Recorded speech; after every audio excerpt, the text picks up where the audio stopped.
We have been living in the tiny house for 3 years now. I came to the realization that we were paying a lot for a house that we weren't always at. We couldn't really justify spending so much money on a mortgage for when we weren't there. This was like where I said we went a little bit over budget.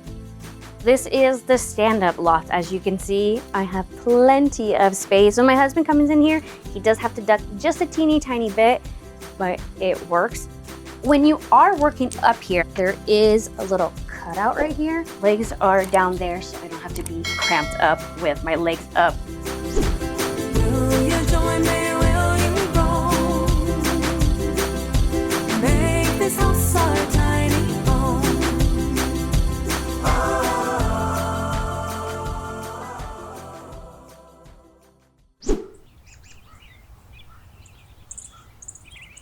Hi, my name is Shelby, and this is my tiny house in the redwoods. I live in this tiny house along with my husband, our dog, and our 2 cats.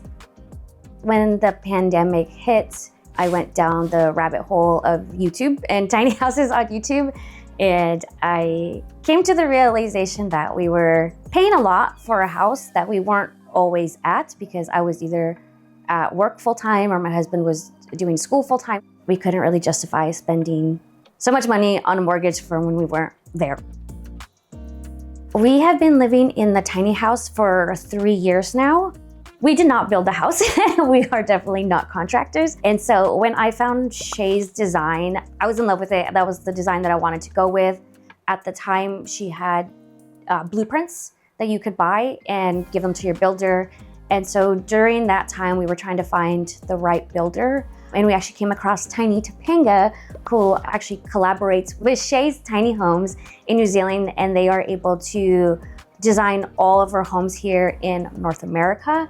And so when I found out about them, I immediately got into contact with them, and from there we started the process of designing and building the house. You don't have to crawl into your loft, and it seemed like it made a lot more sense for 2 people to actually live in it and feel like a home and not just a little cramped house. So the cost of the home, the base price was $110,000.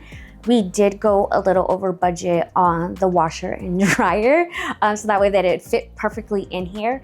And then we did take out a loan for it. Thankfully, our builders were able to finance us. We did pay $55,000 down ourselves from the money that we had from the house that we sold. And so with interest and all that, it came closer to $115,000. And it's paid off. That's the best part, yeah. We are actually located at Tiny Tranquility Redwoods, and it's been really nice. Everybody here is really great. It's all about community based. And that's one of the things that I really appreciate about the tiny home communities. It's really rooted in community. Everybody has a similar mindset. We're all downsizing and looking for freedom. So one of the great things about being here is we are actually paying less than $900. Living, in the redwoods, only 15 minutes away from the coast, on the Oregon coast, 30-minute drive. And so I don't know how you can beat that because I haven't seen any of those rent prices in a really long time in California. So really, really lucky to be here. Come on inside and I'll give you a tour. Come on. Marceline, you're gonna ruin the shot. Hey,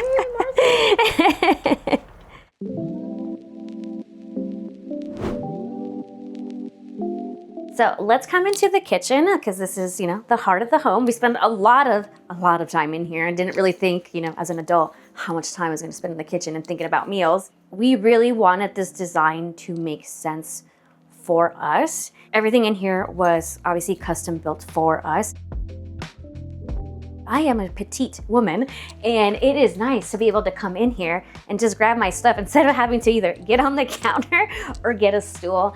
And I love that we have a lot of storage. We can fit so much into here, all our cups, our glasses, our containers. It is all stored in here. The storage goes all the way back here and even to back here. So again, I have lots more going in. When it came to like the burners and all of that, in the original plan, we were gonna have a regular stove oven combination, but I didn't want that. Previously, we had been in a studio while we were waiting for the tiny house to be built, and we only had 2 burners, and we found out that that actually works really well. So I wanted just a 2-burner stovetop, and then we wanted a bigger oven. And I'm not someone who uses a microwave, so I was like, I don't need that, but I would like a little space for my little ninja oven. And so we mostly use this one for like our daily use, but it is nice to have a bigger oven. We can fit a whole 20-pound turkey into here. I don't feel like we're missing anything out of a traditional home. This was the only thing that I wish we would have really talked about more, really kind of thought about it through on what this was gonna look like. Because again, I'm short. The fridge is a little shorter than me. We make it work. It's not that big of a problem. We're cutting down on food waste, which is nice. But this is something that in the future, we probably will want to customize a fridge because we still have some more room back here and this way too, to try to really utilize the space. So we'll come back into the front entry / dining room. And so we have all of our meals right here. We will also kind of use this to prep if we're having a lot of stuff going on over here. I will sometimes work over here, take calls here, so it just really depends. It's used for a lot of things. In the future, I actually would like to replace this. I would like to do more of a bench style and have more like a bistro type of sitting, so that way we can have more than 2 people sitting here. We can kind of get maybe like a few more people around, have these chairs and then the table in the middle. I made this little cute little space for my pets because they gotta get their moment too. Welcome to the living room now, and spend a lot of time here as well. Most of the time we're actually using our projector to play our Nintendo. And every so often we're kind of watching something on Netflix or watching on something on YouTube, but it's mostly used for our Nintendo to just chill and after a long day of work too. Here is Marcy. She's the one who takes up all the space right here, but it's really nice. We can all fit on here for the most part. My husband, myself, her, and our 2 cats. We all get snuggling here. And we have these windows which look out into the view when we were outside. She really likes that because she can see everybody walking by, who's coming in, who's going out. And so it's just like a really nice cozy space for us to be in and hang out. So let me take you to our laundry area over here. This was, like where I said, we went a little bit over budget because the previous ones were too big. And these ones are just right because we have all this storage right here for extra stuff. When I was doing research on tiny homes, one of the things that I found was some of the all-in-one washer and dryer. Not that it doesn't work great, but sometimes it would have just longer cycles. Drying could take a little bit longer, and I didn't really want to be worrying about that.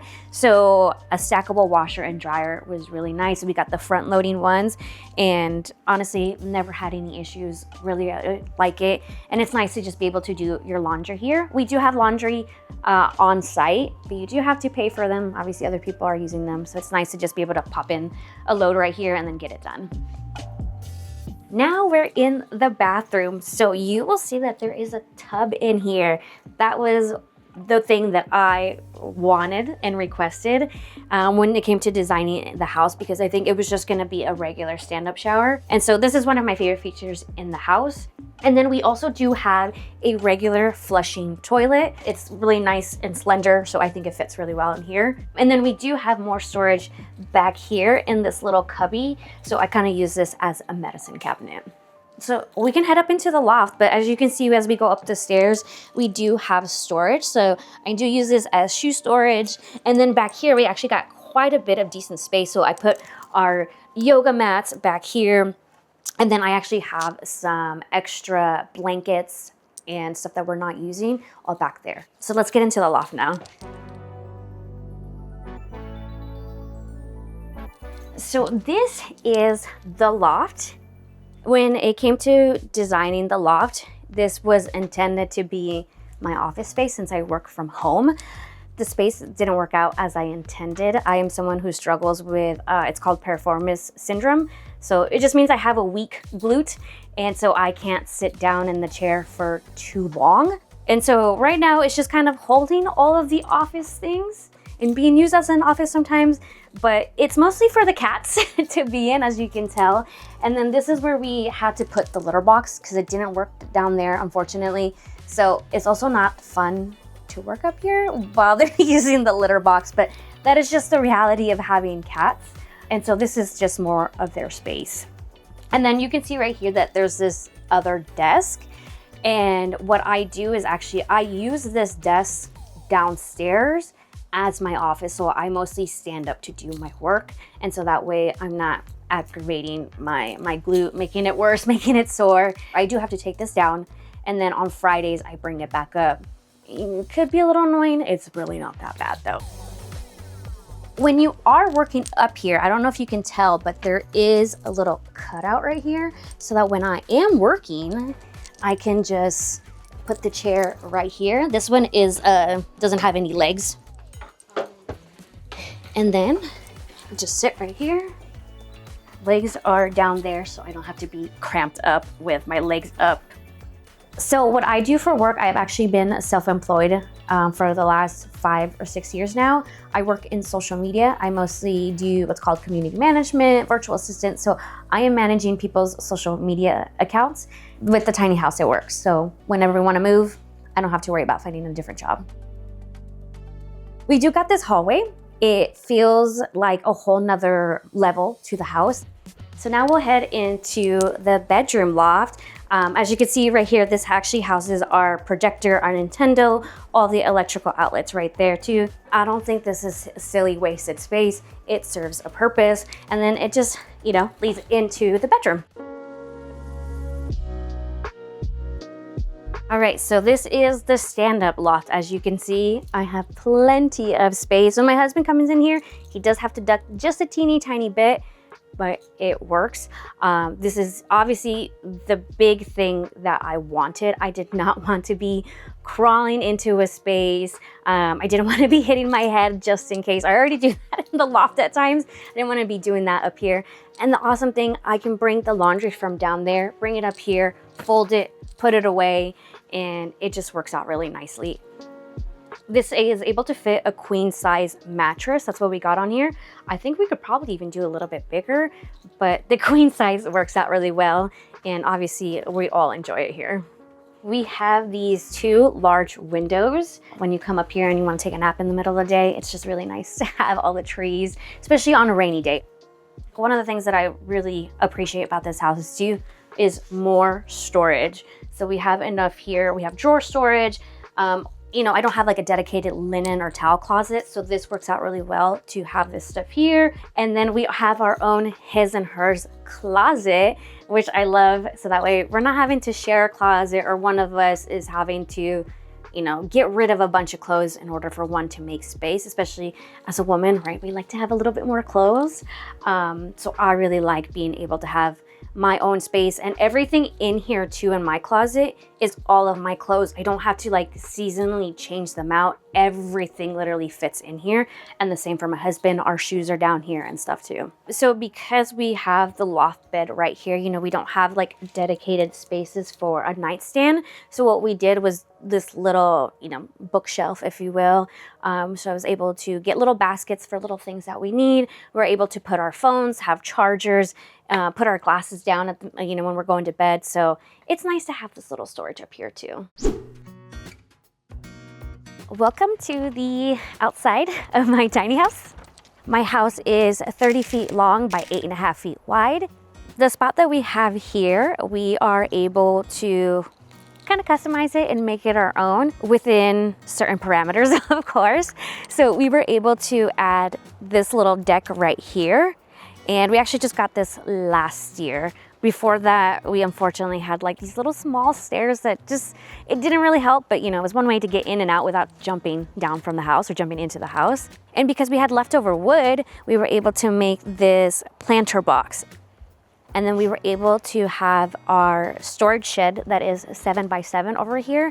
And I consider this our tiny house garage because we have like our hiking gear, camping gear, my holiday decor, things that we're not using on a regular basis, but we still need space for them. So it's really nice to be able to have this space and be able to make it our own and make it feel like a home. When it came to designing the outside of the house, I know I for sure wanted these windows right here, because if we didn't have them, it was just gonna be one big blank wall on the inside and the outside. I said, no, let's keep this window here. I want all the natural light in. And I was looking through Pinterest, you know, doing the inspiration for the tiny. And I remember seeing like a darker brown door like this. And thankfully our builders were able to find one with even more windows. So again, all that natural light coming in. So we're now on the back side of the house. So we're now on the street view. We haven't skirted. It's not necessarily required around here, which is nice, but it is something we plan on doing. Helps with the insulation, helps keep the house a little bit warmer. And we've got our sewer line right here, our water as well. So we are hooked up to all utilities, and then in that rent price that I said, that includes all utilities. So we are on septic. We have 50 amps of electricity, and then obviously hooked up to the water source as well, which all goes through right here. We've got our water hose, and then this is kind of like our little panel. So for right, the lights, if something does go out, here's the, the panel switch. So this house has really, I will say, humbled me in so many ways. I now realize that it's not about materialistic things. Everything that I bring into the house has a purpose. I can't just go buy something because I think it's really cute and then I have no space for it. And being in this location that we are at, it makes me more aware of how much of nature we are surrounded by. There's so much beauty. And when, you know, we get caught up in life, I just take a drive down the road, head into the state parks, and I'm reminded how little we really are and how little our problems are compared to the grand scheme of things. That's one of the things that I'm really grateful for living tiny, really appreciating life for what it is. Plans for the future, you know, putting out to the universe so we can manifest it, is I would love to buy property and put this house on there. California has a lot of funny laws about putting a tiny house on your property, but I would still love to get one, put our house on there, and either maybe purchase a new one, or the other option through our builders, there is like an extension you can add on, like a pod. And so it's basically adding on an extra room on another small trailer, and you can connect it to your tiny. I would love to do that just to have an extra room for an actual office, just like a better office than what we currently have set up. And then also make it into a guest room so that if we do have family visiting, they have their own private space too. If you like this week's episode, please make sure to like, share, and subscribe, and check back soon because we have new unique home tours publishing all the time. And if you'd like to join our team and get access to members-only content and unique perks, make sure you click on the join button below.